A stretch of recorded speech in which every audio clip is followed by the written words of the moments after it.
It was the summer of 1944, deep in the rolling fields of central Louisiana, where the U.S. Army had transformed quiet farmland into a sprawling prisoner of war camp. Barbed wire fences crisscrossed the landscape, their steel glinting under the relentless sun, and guard towers loomed over long rows of wooden barracks.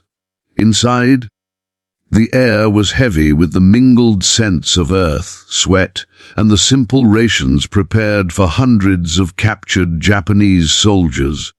The hum of flies and the distant clatter of mess kits echoed across the camp, punctuated by the occasional barked order from an American sergeant. The prisoners themselves moved cautiously, their faces a mixture of fatigue, confusion, and cautious curiosity.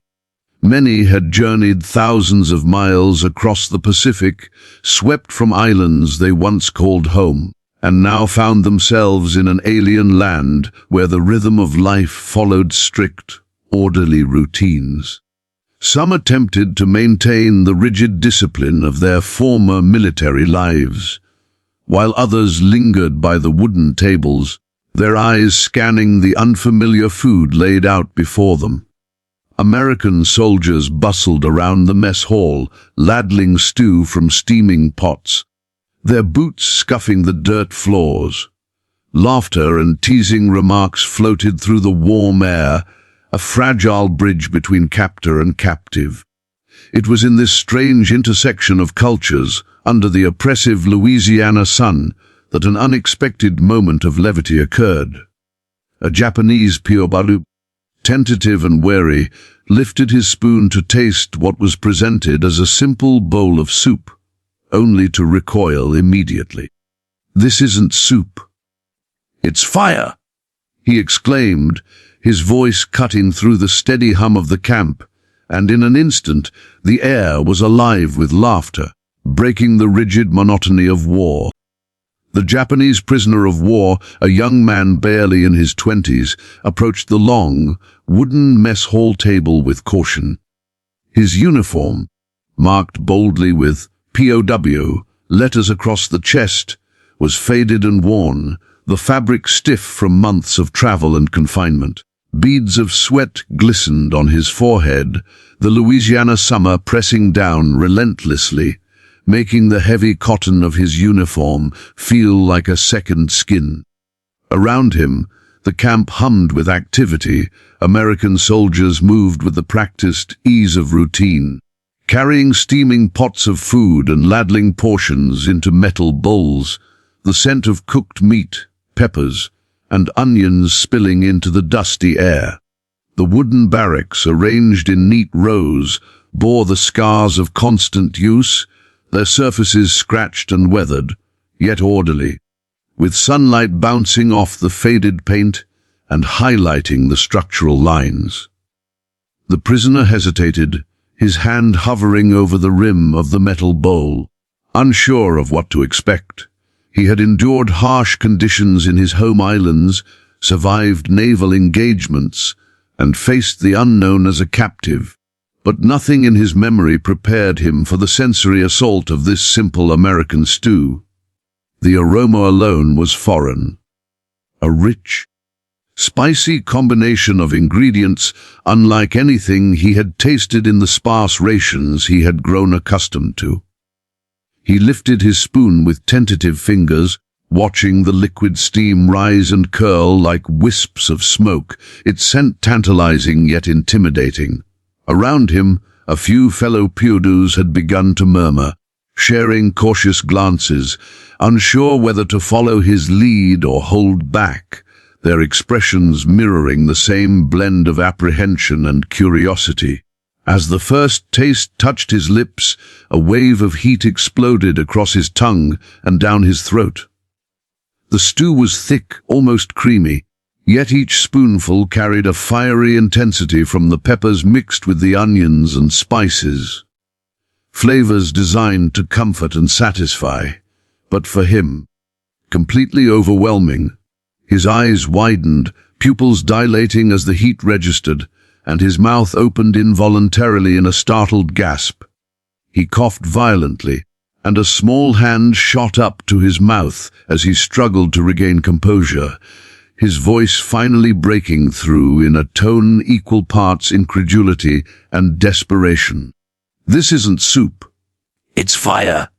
The words rang out across the mess hall, sharp and precise, cutting through the steady rhythm of soldiers moving about their duties. The American cooks, a mix of young men and seasoned veterans, paused momentarily, their faces caught between surprise and suppressed laughter. Around the table, the other POWs blinked rapidly, some in shock, others quickly stifling giggles behind cupped hands, realizing they were not alone in their bewilderment. In the corner of the mess hall, a group of American soldiers could no longer contain themselves. Laughter erupted, first in short bursts, then in rolling waves that filled the open-air space, echoing off the wooden barracks and carrying across the camp. Boots shuffled on dirt floors, and the metallic clang of mess kits and spoons punctuated the laughter, the sound ricocheting in a strangely harmonious rhythm with the human response to the unexpected. The young POW waved his hands frantically at the cook, trying to signal some kind of plea or protest. He pointed at the bowl, then at his mouth, then again at the bowl, a silent language of desperation and incredulity. The American soldiers, watching his exaggerated gestures, exchanged knowing looks, their own smiles wide and eyes sparkling with amusement. Some shook their heads, muttering under their breath about the fiery potency of their own culinary creation, while others mimicked the POW's hand motions, exaggerating for comic effect. For a fleeting moment, the boundaries of war seemed irrelevant here. The universal human reaction to sudden spice and surprise had created a shared experience that bridged continents, cultures, and the divisions of battle. Around them, the camp continued its daily routine, the sun casting bright shafts of light through gaps between barracks and over canvas tents. Flies buzzed lazily in the humid air, occasionally landing on a shiny surface or a soldier's arm, their presence unnoticed amid the raucous laughter. The aroma of the stew, thick and pungent, lingered over the tables, mixing with the earthy scent of trampled dirt and the faint tang of sweat from the soldiers working nearby. A gentle breeze rustled the leaves of trees just outside the barbed wire fences, carrying the distant call of guards and the rhythmic march of other troops moving about the camp. Every sound, every smell, every movement became part of a symphony, a chaotic yet intimate orchestra underscoring the POW's fiery discovery. The prisoner tried to sip again, trembling slightly, but the intensity of the flavor forced him to pull back. He pressed his palms to his cheeks, blinking rapidly as he sought to calm the burning sensation, his entire body reacting to the unfamiliar spice. Meanwhile, the soldiers' laughter only intensified, a mix of hearty amusement and gentle teasing that filled the space with warmth and humanity. In that instant, the mess hall was no longer a place of strict routine or confinement. It became a theater of human emotion, where surprise, humor, and the shared recognition of the unexpected converged. It was an unlikely moment of levity, one that softened the edges of captivity, even if only temporarily. Some PWs edged closer, curiosity overcoming caution, peering into their own bowls, their expressions a careful mixture of dread and anticipation.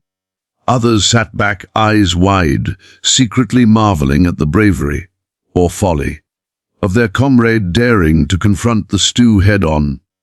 The American soldiers continued their playful observations, mimicking facial expressions and exchanging whispered commentary, creating an atmosphere of camaraderie and gentle mockery that, despite the power imbalance of war, felt surprisingly egalitarian. Here, in the heart of Louisiana, Thousands of miles from the battlefields of the Pacific, human reactions, laughter, surprise, shock, were universal, transcending the uniforms and flags that separated them. The steam rising from the bowls continued to curl lazily into the humid air, carrying with it the scent of onions, peppers, and simmered meat. It mingled with the heat of the afternoon sun and the subtle undertones of sweat and dust, creating an olfactory tapestry that seemed to intensify the sensation for the young POW. He coughed again, his voice hoarse but gaining strength, and tried once more to taste the stew, a tentative spoonful this time. The fire still blazed, but now, in the wake of the initial shock, it seemed almost manageable. The American soldiers noticed the change immediately, their laughter shifting to gentle applause and nods of encouragement, celebrating the prisoner's small triumph over the unexpected heat. In that fleeting yet profound exchange, the young man's body language spoke volumes. Shoulders tense, hands trembling, eyes watering. Yet there was a flicker of pride, a silent acknowledgement that he had faced the fiery challenge. The soldiers around him responded in kind, some with wide smiles, others shaking their heads in disbelief at the intensity of their own creation. Laughter continued to ripple through the mess hall, blending with the sounds of clanging mess kits, shuffling feet, and the distant hum of the camp beyond the fences. It was a moment of pure, unfiltered human connection, the kind that rarely surfaces in the rigid structure of military life, yet in its simplicity carried profound resonance. By the time the POW finally set the spoon down, his hands still shaking slightly, a quiet settled over the table. The air was thick with the aroma of the stew and the residual laughter, the tension of war momentarily eclipsed by the universality of surprise and humor. Around him, American soldiers wiped tears from their eyes, caught in the throes of amusement, while other POWs hesitated, exchanging glances of understanding and shared experience. The barracks themselves seemed to breathe with the moment, their weathered walls and wooden floors echoing the human drama unfolding within. This single, fiery taste of American stew became a narrative in itself, a testament to the strange, unexpected intersections of cultures in war. A reminder that even in the midst of hardship and captivity, moments of levity could pierce the daily grind. It was a scene repeated countless times across the sprawling camps of the United States, yet each instance carried its own texture, its own emotional resonance, etched vividly in memory. And in that Louisiana afternoon, for that young Japanese POW and the American soldiers around him, it was a moment that would be recounted with laughter and incredulity for years to come. Nearby, a group of American soldiers leaned casually against a weathered wooden table, their sleeves rolled up against the oppressive heat of the Louisiana afternoon. Their boots were dusty from hours of activity around the camp, and beads of sweat trickled down their faces, dampening the fabric of their olive-drab uniforms.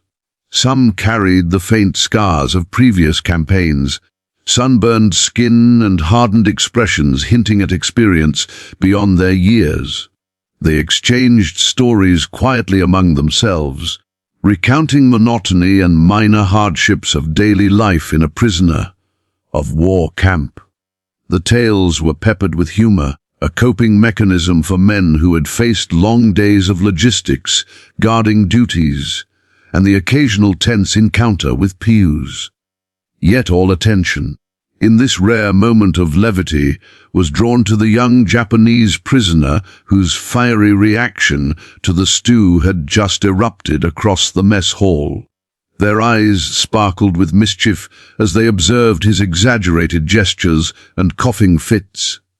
The POW's hands moved frantically, cupping his mouth and gesturing to the bowl in a universal plea for understanding or mercy. The soldiers suppressed laughter at first, forcing themselves to appear stern, but the attempt was futile. The sun streamed in through the open sides of the mess hall, casting long shadows across the rough-hewn wooden floor and illuminating the worn surfaces of the barracks.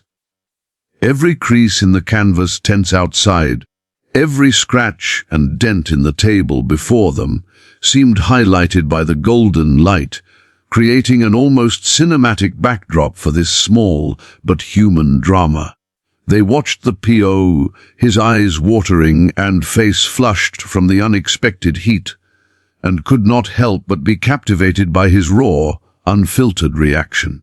As the laughter began to build, so too did the awareness of the shared absurdity of the moment. Here were men, soldiers, custodians of order in a camp defined by rules, schedules, and boundaries, witnessing a moment that defied all of it. The young prisoner, representing an enemy nation halfway across the globe, became in that instant a mirror for their own humanity. His surprise, his discomfort, and eventually his tentative amusement were universally recognizable, transcending language barriers.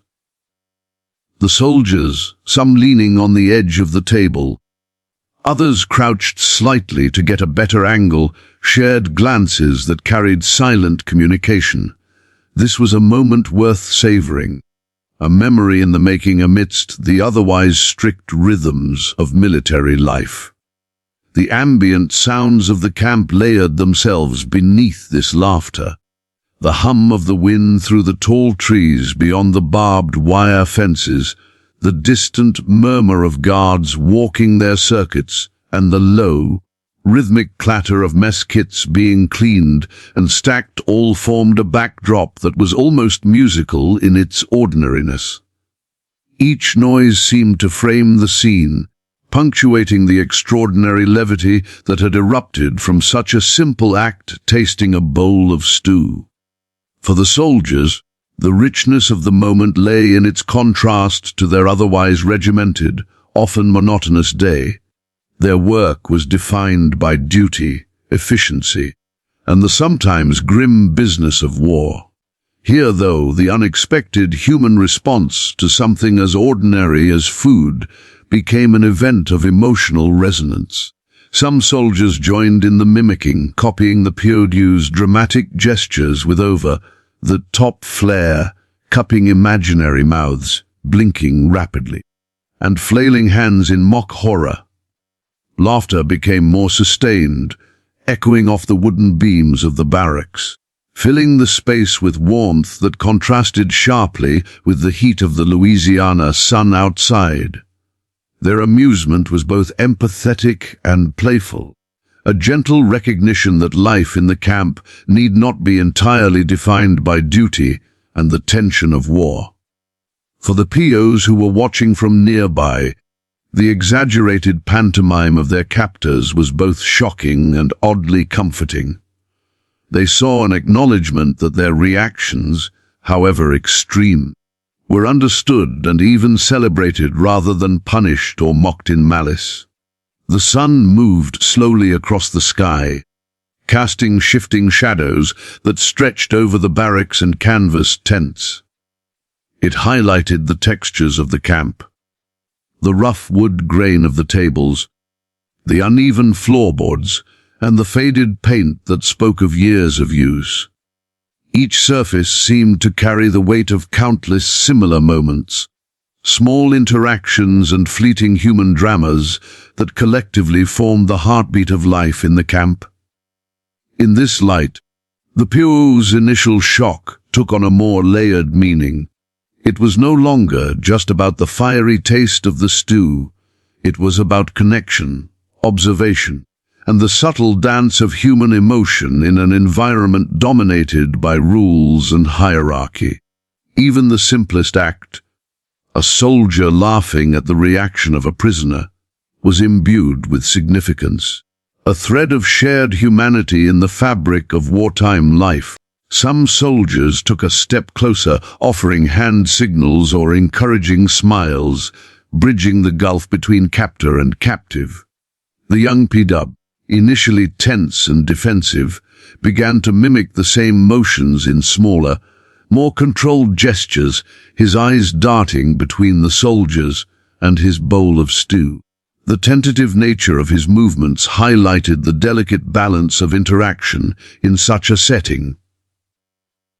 One misstep could reignite fear or misunderstanding, yet for the moment, the balance remained stable.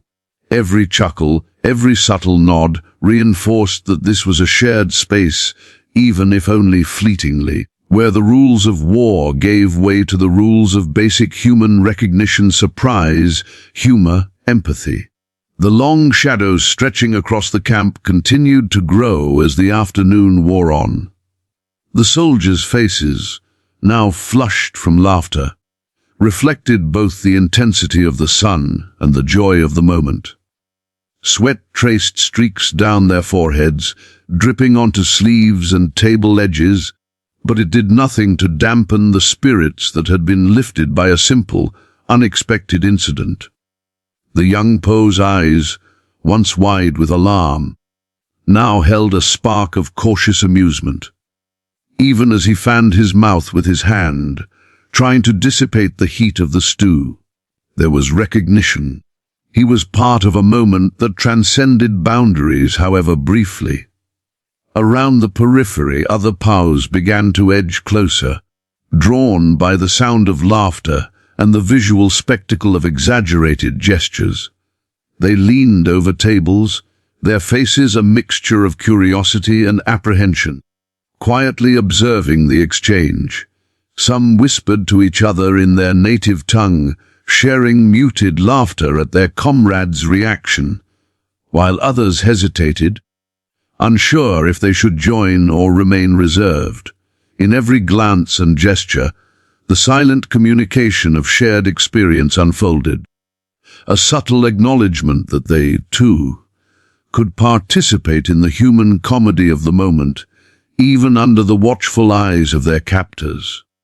The tactile details of the camp itself contributed to the cinematic quality of the scene. The rough, unpolished wood of the tables, scarred by years of use, provided texture and grounding. The canvas tents flapping gently in the warm breeze added movement and depth. The faint squeak of floorboards under the weight of soldiers' boots punctuated the rhythm of the laughter. The sunlight shifted continuously, creating dynamic patterns of light and shadow across faces, uniforms, and utensils. Even the smell of the camp, the combination of sweat, dust, and the pungent, spicy aroma of the stew, seemed to participate in the drama, highlighting the sensory intensity of this singular moment. In that brief span of time, the camp itself seemed to pause. The mundane tasks of military life, distributing rations, cleaning mess kits, patrolling perimeters, continued in muted tones around the edges, but at the center, life was concentrated in a shared human reaction. The young POW, once apprehensive and cautious, now became a participant in a broader narrative of laughter, empathy, and cultural collision.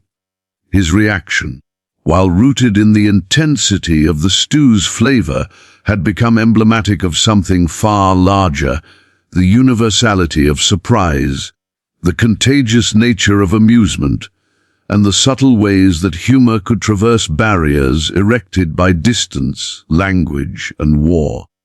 As the afternoon continued to stretch across the camp, the soldiers remained engaged, their posture relaxed, their expressions softened by the shared joy of the moment. The young POW, for his part, had begun to experiment with small sips, his movements tentative but increasingly deliberate. Each spoonful elicited a reaction somewhere between shock and cautious enjoyment, and each was met with a chorus of supportive laughter, mimicking, and gentle teasing from the American soldiers. The barriers of power and division, though never fully absent, had softened in the warm Louisiana sun, replaced momentarily by recognition of shared experience. In these moments, the mundane became extraordinary. The repetitive clatter of mess kits, the faint rustle of canvas tents, the long, stretching shadows over the barracks.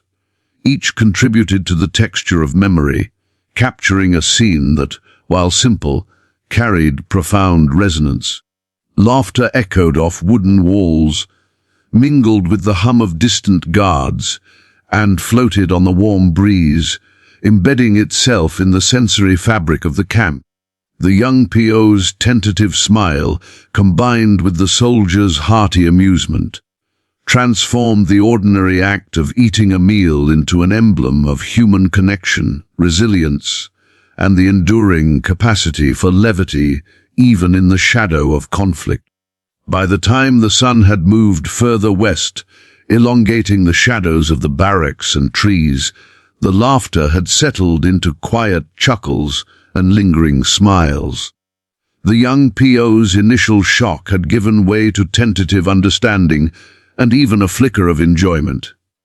The American soldiers, brushing sweat from their brows and resting against the tables, reflected on the shared humanity revealed in the moment. A reminder that even amidst the routines, rules and restrictions of wartime, moments of levity could bridge the vast distances between cultures and nations.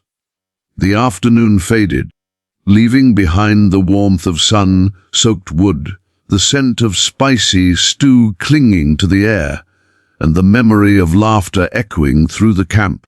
In that brief but unforgettable interval, the boundaries between captor and captive blurred, leaving only the raw, universal truth of human emotion, surprise, discomfort, and the contagious joy of laughter.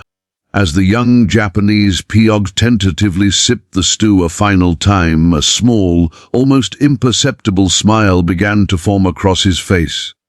It was a cautious, shy expression, one that suggested both relief and a dawning recognition he had survived the fiery intensity of the meal, and in doing so, he had bridged an unspoken gap between himself and the American soldiers around him.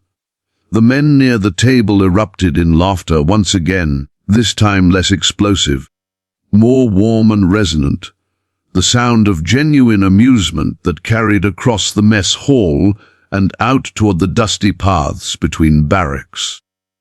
Some clapped each other on the back in delight. Others shook their heads in disbelief, still marveling at the POW's reaction and the intensity of the stew that had sparked it. In that moment, the ordinary afternoon sun seemed to shine a little brighter, reflecting off the weathered wooden surfaces and casting a golden hue over the small theater of human emotion unfolding before them. The PO's tentative smile encouraged subtle shifts in posture and expression among the other prisoners nearby. Where once their faces had been taut with caution, anticipation, or mild anxiety, they now relaxed slightly, their eyes following his gestures and noting the reactions of the American soldiers. Laughter, a universally understood expression of human emotion, began to ripple outward, a gentle contagion that even the most wary among them could not resist. One prisoner peeked at his own bowl, then back at the scene, and let out a soft chuckle, quietly acknowledging the shared absurdity of the moment. Another shook his head, covering his mouth in a gesture both polite and amused, as though careful not to draw attention, yet unable to resist participating in the communal experience. The atmosphere of the mess hall shifted from one of rigid routine and order to a fleeting space of playful human interaction, a rare intersection where the boundaries of culture, nationality, and captivity softened under the warm afternoon sun.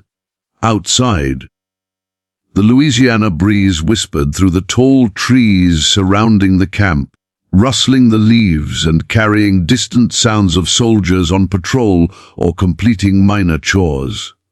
The barbed wire fences, glinting faintly in the sunlight, framed the scene with a stark reminder of confinement, yet within those boundaries, the human heart had found room to breathe. The clatter of mess kits, still punctuated by occasional thuds and metallic clangs, mixed with the soft murmur of conversation and laughter, creating a layered auditory landscape that reflected both the ordinariness and the emotional richness of life in the camp. Each sensory detail, the warmth of the sun on skin, the faint taste of stew lingering on lips, the dry scent of dust and earth, became part of the cinematic tableau, grounding the viewer in the reality of the moment while highlighting the emotional resonance of a simple act of shared human experience. The American soldiers, still leaning against the wooden tables, their boots scuffed and uniforms streaked with sweat, were visibly energized by the POW's eventual acceptance of the stew. Their eyes sparkled with genuine delight, not just at the humor of the situation, but at the human connection it had produced. For men trained to follow orders, maintain discipline, and enforce the rules of captivity, this brief interlude offered a profound reminder, even amidst the weight of war. Small moments of levity could unite individuals across lines of nationality and hierarchy. Some soldiers exchanged glances, nodding silently to one another, as if acknowledging the subtle power of humor and empathy to bridge gaps that regulations and uniforms could not. The POW, emboldened by the soldiers' reactions and the softening glances of his fellow prisoners, allowed himself another tentative spoonful. This time, the fire of the stew remained, but it was tempered by his previous experience. He no longer flinched or coughed violently, and the corners of his mouth lifted slightly in an expression that suggested cautious enjoyment. The soldiers reacted immediately, some clapping gently, others giving exaggerated thumbs-up gestures, celebrating his bravery in confronting the unfamiliar. The interplay between anticipation, surprise, and humor created a rhythm in the mess hall, a cycle of action and reaction, of tension released through laughter, that transformed an otherwise mundane meal into a vivid, emotionally charged experience. Nearby, other POWs began to imitate his cautious tasting, their movements tentative yet increasingly deliberate. Some lifted spoons slowly, bracing themselves for the fiery intensity that had so startled their companion, while others whispered among themselves, sharing observations and quietly laughing at each attempt. In these moments, the mess hall became a stage for cross-cultural interaction, a space where gestures, expressions, and reactions spoke louder than words.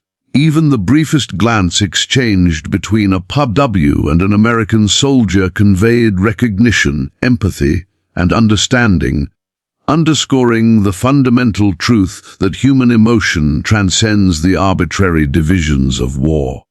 The afternoon light continued to shift across the barracks and tents, lengthening the shadows and creating dynamic patterns on the floorboards and canvas surfaces. Each shadow and sunbeam seemed to accentuate the textures of the scene, the rough wood grain of the tables, the faded green canvas of the tents, the weathered faces of soldiers and prisoners alike. The tactile and visual richness of the environment heightened the emotional resonance, allowing every cough, smile, and gesture to carry weight.